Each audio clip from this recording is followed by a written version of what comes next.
COVID-19 didn't stop the Yellowstone County Relay for Life event last night from raising almost $500,000.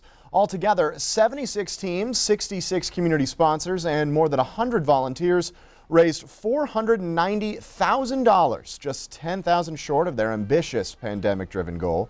Relay for Life supports the American Cancer Society and its goals of cancer research, education, and to provide financial support to patients fighting the disease. This relay is consistently ranked among the top 10 worldwide for money raised per capita, ranking 6th last year. Now, because of social distancing and crowd control measures, last night's version looked much different. Instead of walking around the West High track, people drove by luminarias carefully placed along 24th Street West, remembering cancer survivors and the ones we've lost. Q2's Mitch Laggy shows us more. For more than 20 years, the Yellowstone County Relay for Life has remembered those we've lost to cancer and celebrated ones who are still with us while raising money for the American Cancer Society. 2020 was no different, although COVID-19 caused organizers to change up the event that's usually held at the West High track.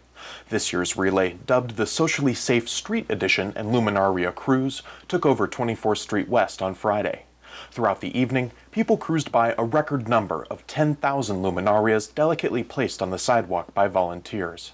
Each luminaria represents a loved one lost to cancer or a survivor impacted by the disease. Businesses along 24th Street West between Grand Avenue and Monad Road joined in the spirit, decorating their storefronts while watching the cars decked out in purple make the 1.5-mile drive up the street. About 400 survivors were registered for luminarias this year. To honor them, the street of St. John's Avenue near West High was ceremonially renamed to Survivor Avenue. The action made official by a proclamation signed by Billings Mayor Bill Cole.